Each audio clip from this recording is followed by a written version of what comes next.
जिस भी इंसान में ये 3 खसूसियात हैं, इंशाल्लाह वो बेहतरीन तब्दीली की तरफ जाएगा, वो उस तब्दीली की तरफ चला जाएगा जो तब्दीली अल्लाह ताला उससे एक्सपेक्ट करते हैं। पहली चीज़ नीयत। मैं अक्सर सोचा करता था कि इमाम बुखारी रहिमहुल्लाह ने अपनी सही बुखारी में पहली हदीस इन्नमल आमालु बिन्नियात क्यों रखी। इमाम नववी ने 40 हदीस का जो मजमुआ किया 40, उसमें भी पहली हदीस इन्नमल आमालु बिन्नियात क्यों रखी। देखिए नियत, द वर्ड निया, it comes from the root word नवा, अन्नवा। नवा का मतलब है बीज। जब बीज अच्छा होता है तो दरख्त भी अच्छा होता है। आप जिंदगी में कुछ भी करना चाहते हैं, अपनी नीयत को देखिए। आपने जिंदगी में किसी को सपोर्ट करना है, कोई अच्छा काम करना है, कोई डिसीजन लेना है, उसके पीछे नीयत को देखिए, क्योंकि नीयत से बीज है और बीज से दरख्त है और दरख्त से फल है। अगर नीयत अच्छी है तो सब कुछ अच्छा है। इसीलिए रसूलुल्लाह सल्लल्लाहु अलैहि वसल्लम ने नीयत की इतनी ज़्यादा अहमियत बताई।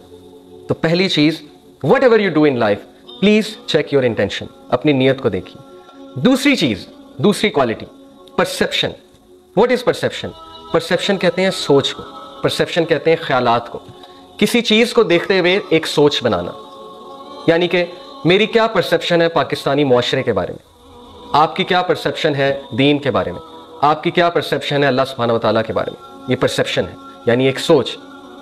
जब भी आपने परसेप्शन बनानी है, चंद बातें याद रखिए। This perception should not be based on emotions, this perception should not be based on what people से। ये परसेप्शन, ये सोच मत बनाइएगा ये देखते हुए कि लोग क्या कहते हैं, मत बनाइएगा ये देखते हुए कि लोग कैसे सोचते हैं और लोगों का उस बारे में क्या राय है। ये परसेप्शन मत बनाइएगा ये देखते हुए कि मेरी ख्वाहिशात क्या कहती हैं, बल्कि ये परसेप्शन इंसाफ पे मबनी बनाइएगा। ये परसेप्शन कुरान और हदीस के क्राइटेरिया के मुताबिक बनाइएगा। अल्लाह ताला ने कुरान मजीद को अल फुरकान कहा। फुरकान का मायनी है वो चीज़ जो हक और बातिल में फ़र्क करे। तो अल्लाह सुब्हानहू व तआला ने जब आपको एक क्राइटेरिया दे दिया है, तो हमें अपनी परसेप्शन को कुरान मजीद की परसेप्शन के मुताबिक बनाना है। हमें अपनी परसेप्शन को इंसाफ पर मबनी उसूलों के मुताबिक बनाना है। हमें लोगों से इंप्रेस नहीं होना। हम बहुत जल्दी इंप्रेस भी हो जाते हैं, अच्छी राय भी कायम कर लेते हैं और बहुत जल्दी नेगेटिव राय भी कायम कर लेते हैं। हमारा चीज़ों के बारे में परसेप्शन बहुत जजमेंटल होता है। हम सोचते नहीं, हम इंसाफ नहीं करते, बल्कि हम एक चीज़ के बारे में राय फ़ौरन दे देते हैं। हम सब की आदत है कि हमें राय देने की बहुत शौक़ है। राय देते हुए बहुत ख्याल रखिए कि क्या आप सही राय दे रहे हैं या गलत राय दे रहे हैं। और ये ख्याल आपने कैसे रखना है? कुरान मजीद के जो उसूल हैं, उन उसूलों के मुताबिक अपनी राय को परखना।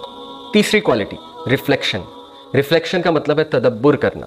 हम तदब्बुर तभी करेंगे जब हमारे पास कुछ फ्री टाइम होगा, जब हम बैठेंगे, सोचेंगे, कुछ सवालात करेंगे अपने आप से। बदकिस्मती से आज का इंसान बहुत सी चीज़ों में मशगूल हो चुका है। बहुत सी चीज़ों ने उसके माइंड को जकड़ लिया है, सच है सोशल मीडिया, स्मार्टफोन, जॉब और बहुत सी डिस्ट्रैक्शन। तो हमें अपना ख्याल खुद करना है।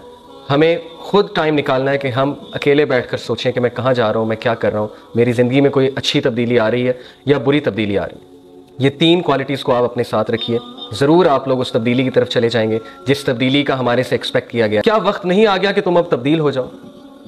दिन में 5 बार मौज़न तुम्हें कहता है हय्या अलल फलाह, हय्या अलल फलाह, आओ कामयाबी की तरफ, आओ कामयाबी की तरफ। फिर भी तुम कामयाबी को ढूंढते फिरते हो, फिर भी तुम लोगों के आगे भीख मांगते फिरते हो कि मुझे किसी तरह कामयाबी का गुर बताएं। रब्बुल आलमीन ने कामयाबी का गुर बता दिया। कामयाबी नमाज में है, हय्या अलल फलाह, आओ कामयाबी की तरफ, आओ कामयाबी की तरफ। तो हमें रिफ्लेक्टिव चेंज करनी है। हमें ज़माने के साथ चेंज नहीं होना, हमें चेंज होना है, हमें तब्दील होना है जिस तरह हमारे रब ने हमें तब्दील होने का कहा है। हमें दूसरों से इन्फ्लुएंस नहीं होना। हम अशरफुल मखलूकात हैं, मुसलमान लीडर है, उससे नहीं ज़ेब देती ये बात कि वो ज़माने से इन्फ्लुएंस हो, वो एनवायरनमेंट से इन्फ्लुएंस हो, वो लोगों से इन्फ्लुएंस हो। हमें अल्लाह ने खैर उम्मा बनाया, हमें अल्लाह ने लीडर बनाया। हमें ज़माने को इन्फ्लुएंस करना है, हमें दूसरों को इन्फ्लुएंस करना है, हमें दोस्तों को इन्फ्लुएंस करना है, हमें रिश्तेदारों को इन्फ्लुएंस करना है। हमें सोचना है हम कहाँ जा रहे हैं।